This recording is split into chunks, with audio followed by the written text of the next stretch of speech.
Well, hello and good morning, everyone. My name is Angelica. I'm the Cultural Engagement Officer here at Aspida Consulting. We're going to go ahead and kick things off real soon, but like the little message said, we will be recording the presentations for these next 2 days. And so don't worry if you didn't brush your hair or your teeth. Our recording will be sure to keep you out of the camera view. So absolutely no worries. I just want to go over a few housekeeping items here.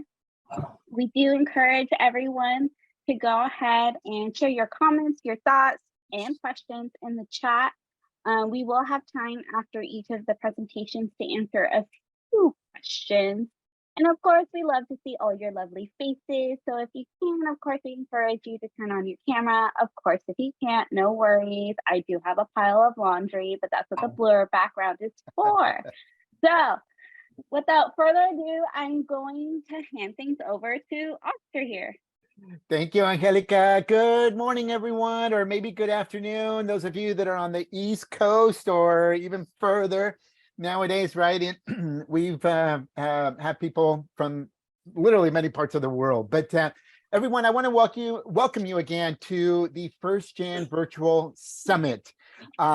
This summit is very personal to me.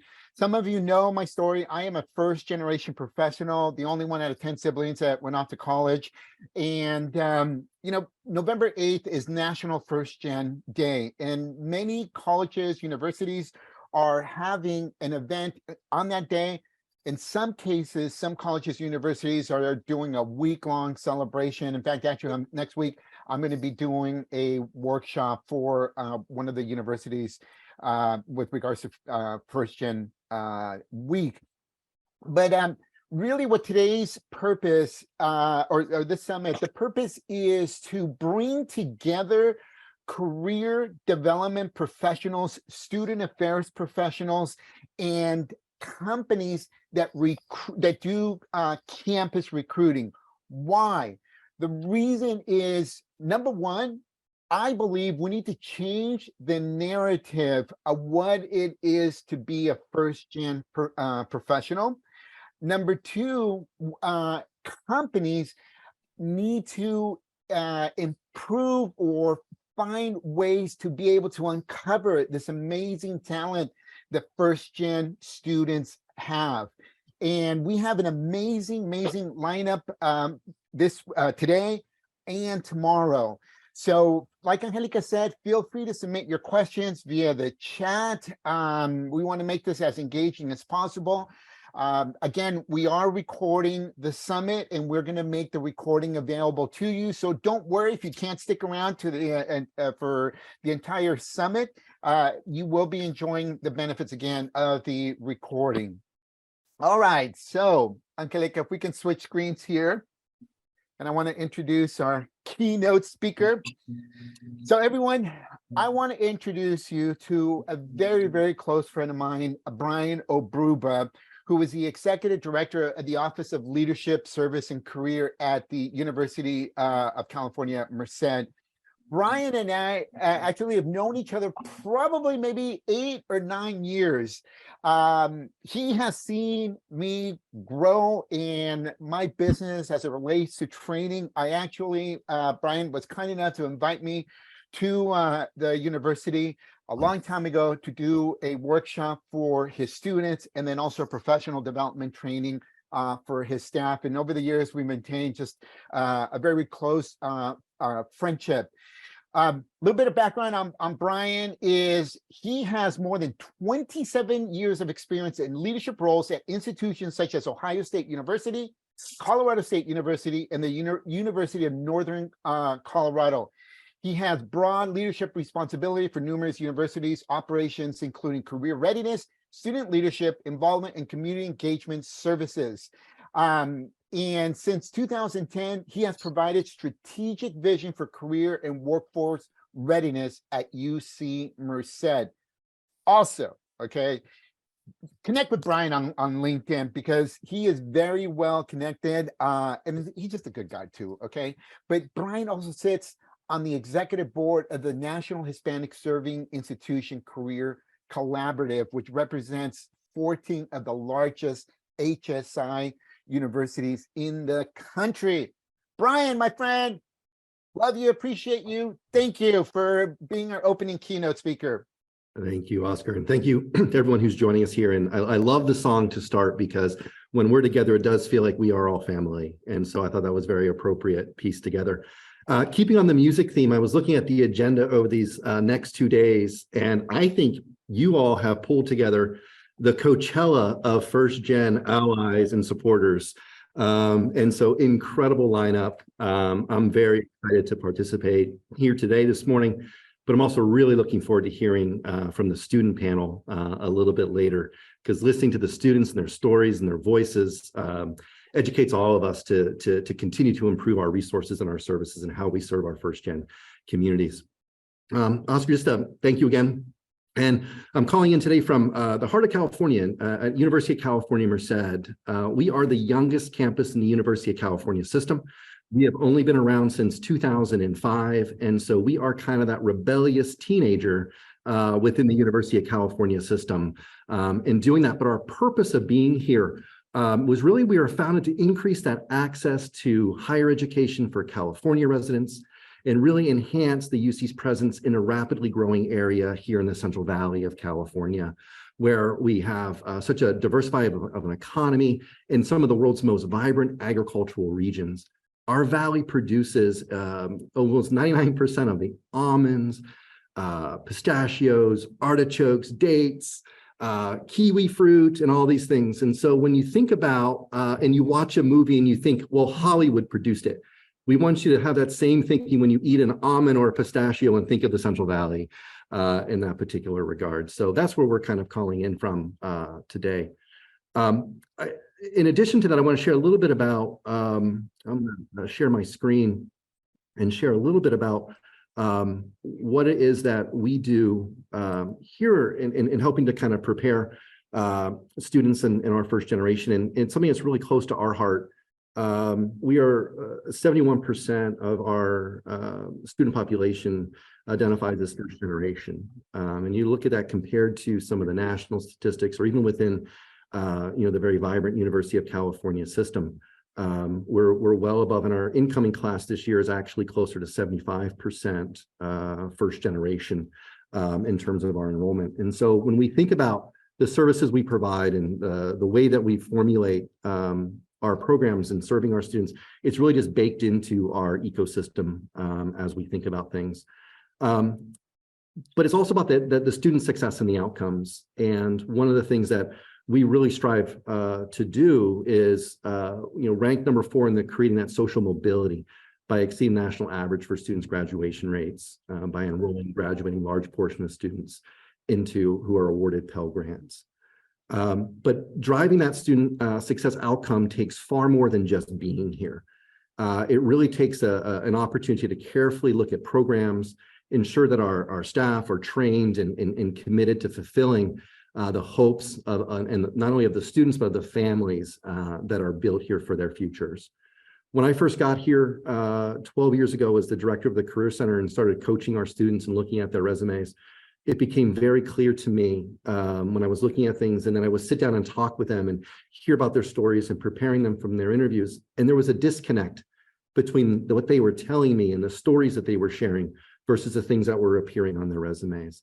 They weren't talking about these transformational experiences that they have been doing and how they've been working multiple jobs to be able to be in school, talking about the leadership roles that they're taking on campus, and how they're leading those things, to leading grassroots social justice initiatives on the campus, to the service that they're providing in our community. And many of those things were missing in that narrative. And so we quickly realized we need to bring these areas together and look at the idea of our students' leadership, how they develop those skills and find voices as a leader, how they apply those into the community, and then eventually how we take those things into their careers. And that's kind of our framework of how we think about engaging our students and really validating all of their experiences that our students kind of have as part of their piece. For us today, I think that what I really want to kind of leave you with are kind of 3 key takeaways.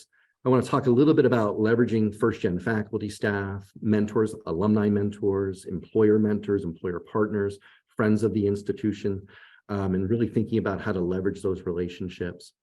Also want to really think about outside the classroom learning. How do we change some of that thinking about what constitutes the experiences that students are gaining outside the classroom, and how are those things relevant in terms of how they apply for internships or postgraduate opportunities and so forth.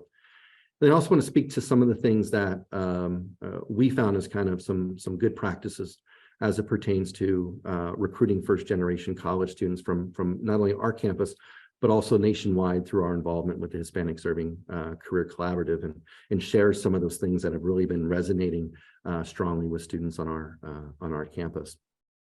But we know it all starts with how we think about and frame these conversations.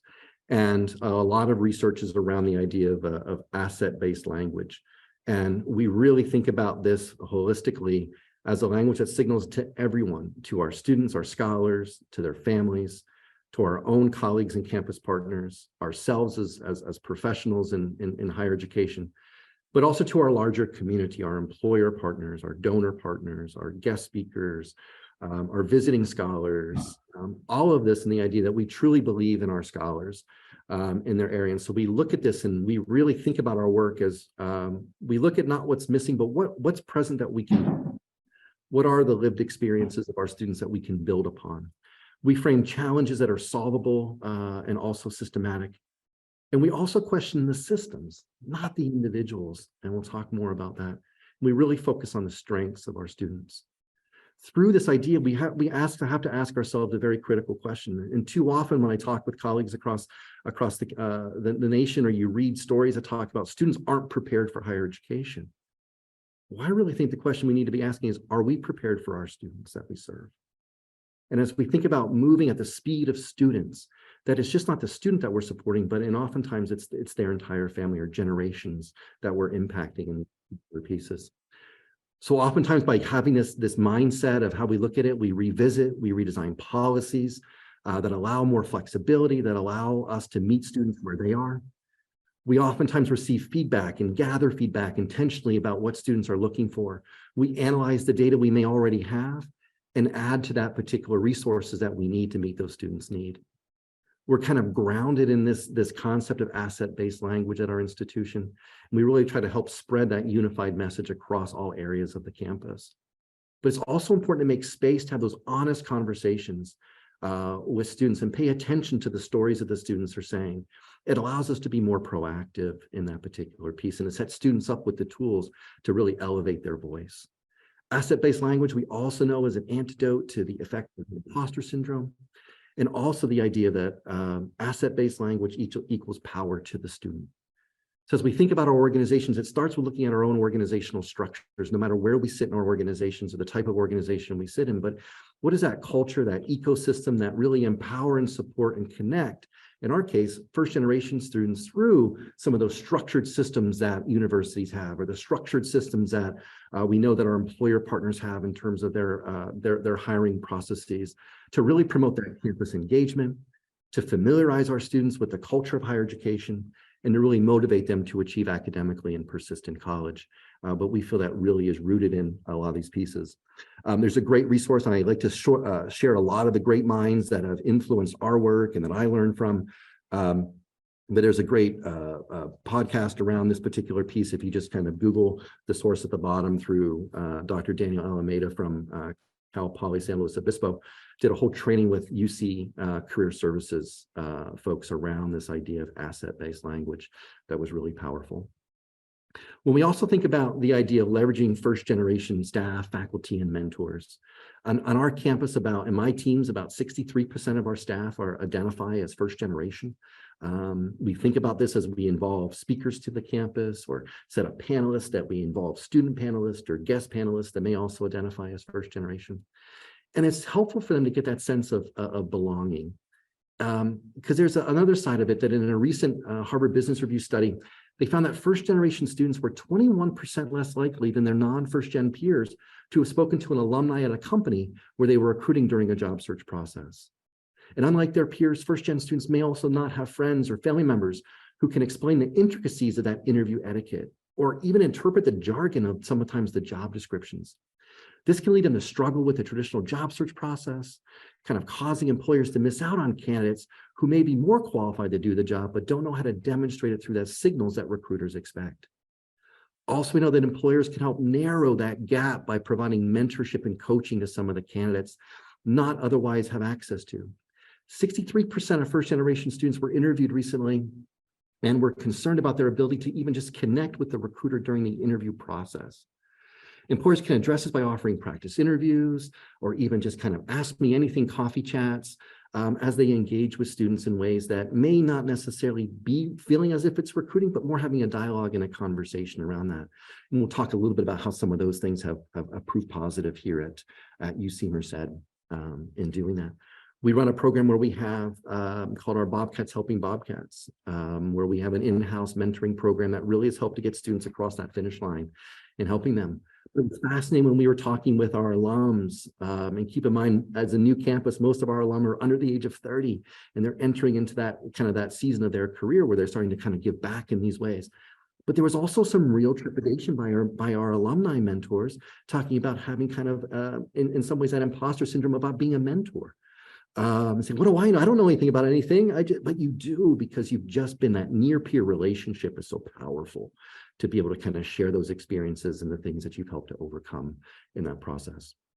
Ultimately, it's about increasing equity and access to opportunities. And there's not a shortage of articles and things that you can find in the popular media or through national associations that call out this particular challenge. The idea that the help that first generation students might need in finding, uncovering the job market, everything from Wired magazine to SHRM to the National Association of the Colleges of Employers, all within the last few years have written articles specifically addressing these things. And it's a fascinating deep dive into this. And what we start to kind of see in these particular cases is that sometimes our experience is that there are assumptions, whether they're consciously or otherwise, about what kinds of experiences are relevant. And these biases can disproportionately exclude highly qualified first-gen students whose resumes maybe just don't check those standard boxes. Graduates who had internships, we know oftentimes are more positioned to get offers after they graduate. We also see that other of these kind of high impact experiences, whether it's undergraduate research, studying abroad, things that maybe other cultures have, don't have the opportunity to do that, where we even see that some of our first generation students may oftentimes are commuting or facing different financial pressures or working full time while in college, and may be less likely to have some of these paid internship experiences, or may not have had the opportunity to do those study abroad experiences similar to maybe other classmates whose parents went to college. But when we think about our asset-based language here, we look at these things not as necessarily as problems, but we start to say we question the systems in which we are operating in, but not the individuals who are reviewing these particular things. So we look at a framework that we try to hold as we think about and draw out the experiences from our students. And we look at this based on the types of experiences that students are having outside the classroom. We know that those things could be happening on an individual basis. It could be a relationship that a student develops on their campus job, and their supervisor at their campus job is someone who really has seen them grow and develop. It could be in small cohorted experiences or in very large group types of experiences. We also know the duration of these things can vary. Some things could be a semester long. One of these things may be a year long. Others may be a day long or a few hours, as we think about the influx of things like micro internships and doing an internship for 20 hours, completing a project that's still relevant experience.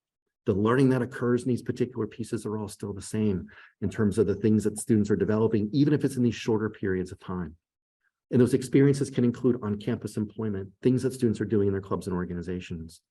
We had a group of student volunteers that, and two in particular that were leading, we just hosted a huge campus concert on campus on Saturday night called Treats and Beats. And it was all facilitated by students. They worked with our fire marshal. They worked with our engineers on our risk management people. They had to work with the artist and all of the handling of all the things, what to have in the green room. They had to work with security. All of these particular pieces for a large budgeted, they had to run a very significant budget of student fees that they were doing that particular piece. I think of my own experience between sophomore and my junior year, where I was working to kind of continue to put myself through school. And I spent my entire time in my summer working on top of a water slide. Mister, can you push me? Of course I can, kid. Mister, can I go head first? Are you here to have fun or not? Mister, can I stand up? You can try. But then I started to realize at the end of my summer, I was going to be going into a classroom and starting my student teaching. And I had to write my resume. And I couldn't write on my resume that I learned how to projectile push young, innocent children to prove that gravity existed. Because I learned very quickly that if there was blood in the water, people were going to start asking questions. I didn't want those questions coming back to me. So I sat down to write my resume. And this is why I knew I was destined to help students write their resumes for the rest of my life. Because I wrote this. Are you ready? I assessed liability and risk. As we think about these particular things, how do we draw out through those conversations of doing that? And we think about the things that our students are doing through their clubs, through their organizations, through their part-time employment. These are experiences and skills. We need to have the opportunity to look at that.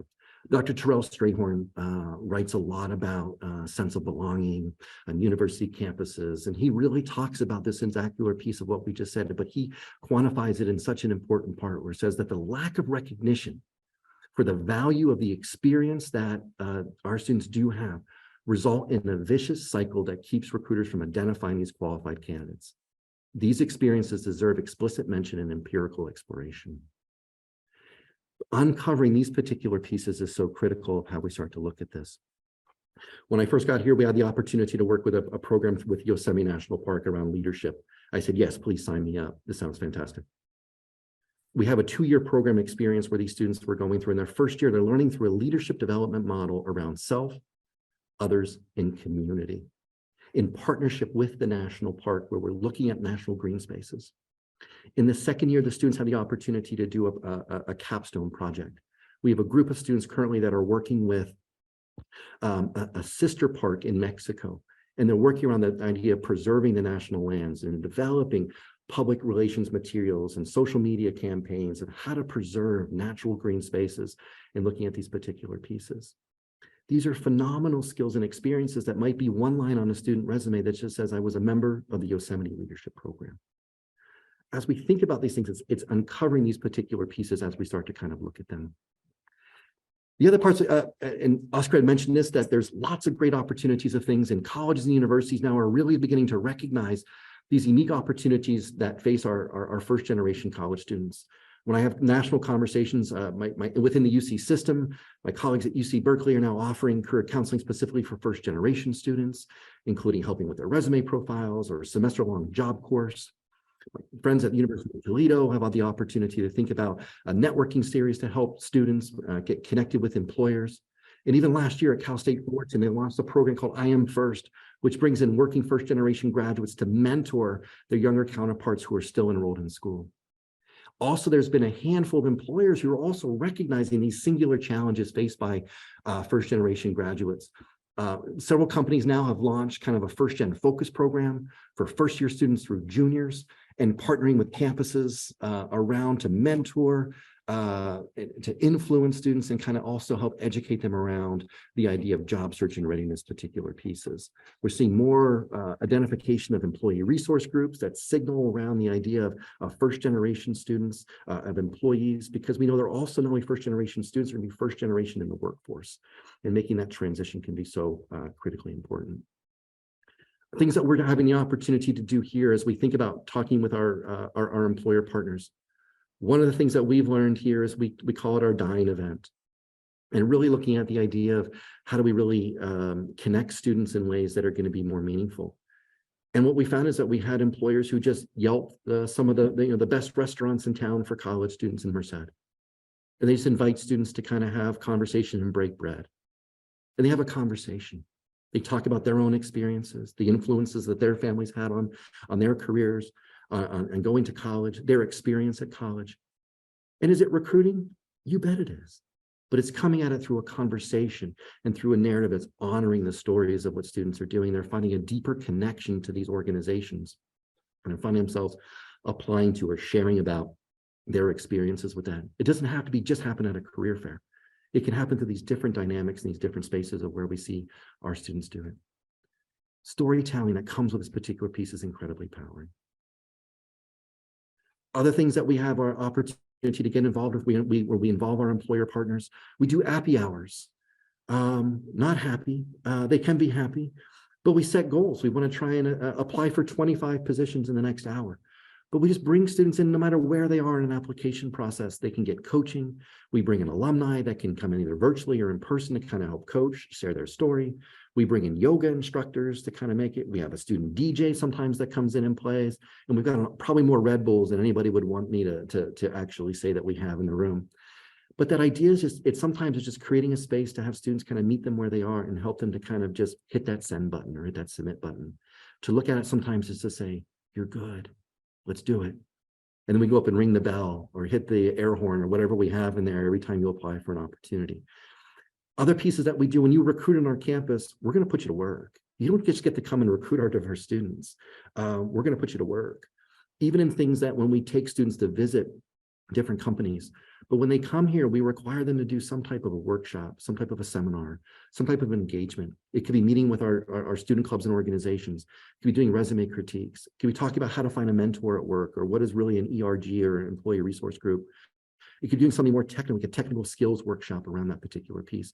But you're part of our success and part of our commitment and part of our family, as the song mentioned at the beginning, to kind of help us build that particular piece. And it's even the subtle things in our marketing. When you look at the Experience by Degrees program, where we introduce students to different career pathways, if you look at the language in that particular piece, it says, come meet industry representatives who are interested in hearing your story. Engaging in hearing where you want to go, what you want to do, what you wanted to kind of experience, and then how do we find those pathways within some of these different types of organizations.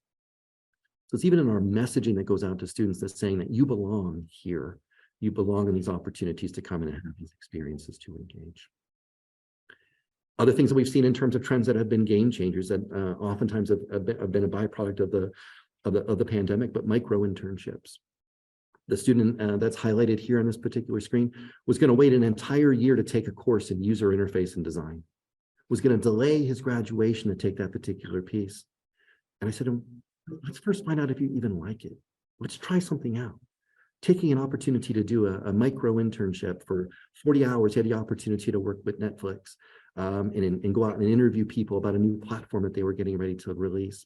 He even approached me and said, Brian, I need somebody to and I need one more demographic. I'm like, you need an old person, don't you? He's like, yeah, I do.